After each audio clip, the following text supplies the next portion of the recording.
কমাতে আসি, কেউ ওজন বাড়াতে আসি, কেউ মাসুল বাড়াতে, কিন্তু আমাদের শরীরে কিন্তু গুরুত্বপূর্ণ অঙ্গ আছে, এগুলো আমরা অবহেলা করি। যেমন একটা হলো যে আমাদের মেরুদণ্ডকে আমরা খুব অবহেলা করি, এখানে বিভিন্ন সমস্যা দেখা দেয়। 30টি কষ্টটা, মেরুদণ্ডের 30টি কষ্টটা আছে যে আমাদের সম্পূর্ণ সাগরকে থেকে সুস্থ রাখার জন্য 30টা কষ্টগুলো আছে।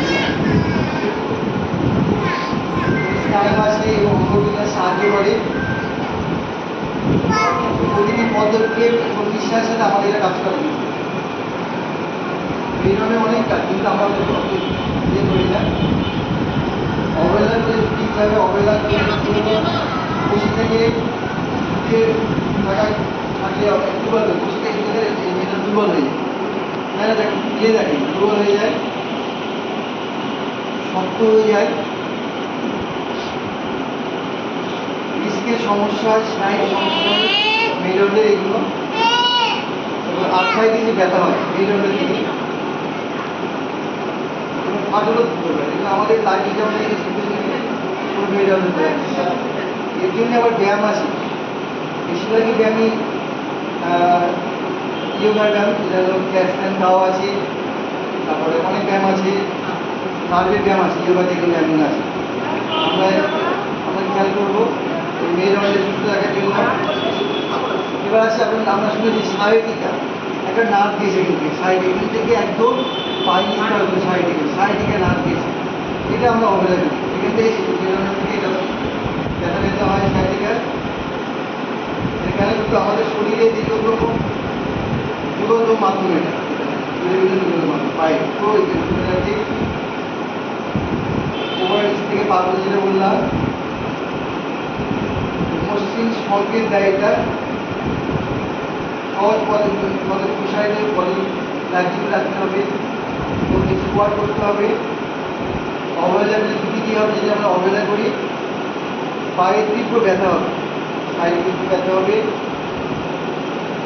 পায়ে অসুবিধা অপসিত দিন করবে। কিন্তু অবহেলা করলে মিলে না, কিন্তু আমাদের লাইফে কোরবানি হবে না। একটা বয়সের পরে দুর্বলতা,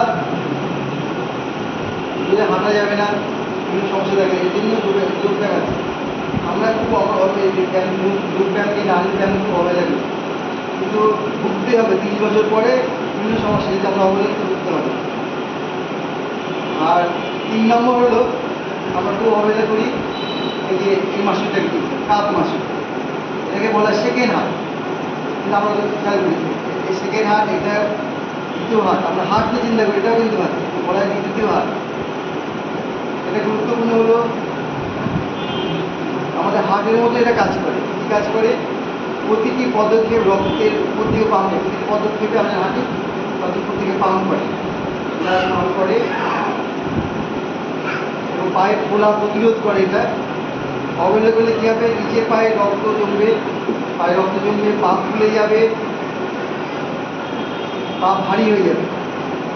এটার জন্য ব্যায়াম আছে, স্কিপিং, পায়ের উপরে হাঁটা, এগুলো কিন্তু খুব আমরা অবহেলা করে দিই। স্কিপিং ভালো জিনিস, আমরা এখন সব মেশিনের নির্ভর হয়ে যাচ্ছে। এরপরে আসছে আমরা এই শোল্ডারের দিকে, এই শোল্ডার জয়েন্ট, এই ঘাড়ে জয়েন্টের দিকে কমন আমরা কিছু হলে ডাক্তার গেছি, কিন্তু আমরা আগে সতর্ক হই। আমাদের শরীর কিন্তু আগেই সংকেত দেয়, কিন্তু আমরা বুঝতে পারি না। এটা কেন গুরুত্বপূর্ণ? মানসিক চাপ থাকে, এটা বাড়ে, ভঙ্গিমা হলে এটা বাড়তে পারে, দৈনন্দিন অভ্যাস এটা বাড়ে, আমাদের লাইফ স্টাইল এটা বাড়ে, ফোন এবং দেশকে কাজের চাপে ক্রমাগত চাপ বাড়ে। কাজ করি অবহেলা করে ঝুঁকি হলো টেনশনে মাথা ব্যথার জন্য মাথা ব্যথা হতে পারে, ঘাড় ব্যথা হবে, ঘাড় শক্ত হয়ে যাবে, পিঠের দিকে ব্যথা হবে। এটা অবহেলা করলে এর জন্য ব্যায়াম আছে, আবার এখানে যোগব্যায়াম আছে। আর সব থেকে যেটা আমরা এই যে ভুঁড়ি কমাতে চাই, হ্যাঁ, কিন্তু এটা হলো ভুঁড়ি কমানোর আগে আমাদের এগুলো মিলিয়ে যায়, কোর মাসল করে সমস্ত শরীরটাকে শক্ত করে রাখে। সব থেকে এটা মূল মাংস। কেন এটা গুরুত্বপূর্ণ? শুধু শরীর কমানো না, গুরুত্বপূর্ণ হলো কোর হলো শুধু আমাদের চর্বি কমানো নয়, শরীরটাকে সাপোর্ট করে, পুরো সিস্টেমটাকে আমরা সাপোর্ট করে, এই মাসুলটাকে পুরো সাপোর্ট করে। উপরে নিচের মধ্যে শক্তি, উপরে এবং নিচের শক্তি সঞ্চালন করে। এই মাসুলটা করার জন্যে শক্তিশালী কোর সমান সুরক্ষা এবং কার্যক্রম করতে সুবিধা হয়। আমরা দেখেছি যে ডাব গাছ যদি কেউ ডাব গাছ এটা বাঁধা ধরে চুরিতে বাঁধে, দিয়ে তারপরে যাবে সারি দুধের দিলে এটাকে রাখতে পারলে অবহেলা করলে কী হবে, পিঠে ব্যথা হবে, দুর্বল ভঙ্গি হবে, দুর্বল ভারসাম্য হবে, স্থিতি নষ্ট হয়ে যাবে, দৈনিক আঘাতের ঝুঁকি বাড়ে। এটা ব্যায়াম করানো হয়। সব শেষ হলো, আমরা একটা ইয়ে করি, এই যে আমরা এই মাসুলটাকে এটা গিফট বলে, হ্যাঁ, গুলুটাকে গ্লুট বলে, আর বাংলায় বলে এটাই। কেন এটা গুরুত্বপূর্ণ? আমাদের শরীরের ইঞ্জিন রুম এটা পুরো সাপোর্ট দেয়, মেরুদণ্ড স্থিতিশীল করে এবং পা শক্তিশালী করে, বসা হাঁটা সমর্থন করে। এটা কিন্তু শক্তিশালী নিতম্ব সমান শক্তিশালী পিঠ, হাঁটু এবং নড়াচড়া। অবহেলাকে ঝুঁকি বাড়ে, বসার সময় নিতম্ব আর কিছু শব্দ করতে পারে, শক্ত হয়ে যাবে।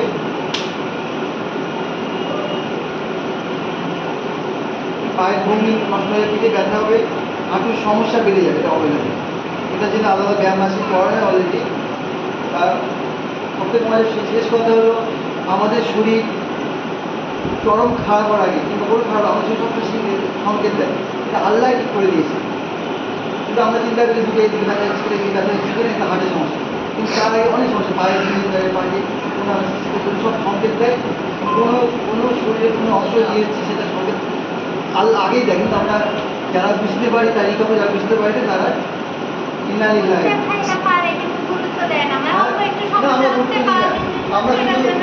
আমরা শুধু চিন্তা করে কোন কার্ডে টেস্ট আছে, আমাদের টেস্টি খাদ্য চালানো, এই যে টেস্টি খাদ্য চালানো, একটা সিঙ্গারা দেবো, যেখানে চালাবো বড় গলা দেবো, সব ঠান্ডা হয়ে থাকে।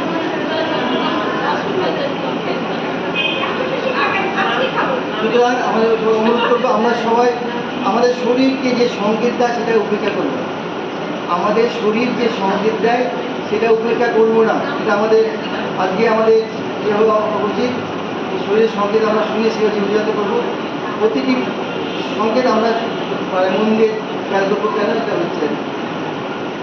আমরা গুরুত্ব দিয়ে ব্যায়াম করবো, শুধু মনে বা বডির ফিলিং না, আমাদের শরীরের প্রত্যেক নার্ভের প্রতি চিন্তা করবো। নার্ভের মানুষের একটা করে নার্ভের সমস্যা, আমি বলে দিয়েছি যে ভুল ব্যায়াম করলে, বিশেষ করে ভুল ওয়েট ট্রেনিং করে 30 বছর পর 30 বছরের মধ্যে কী করে দিয়েছিলাম, হাড়ের ক্ষয় হয়,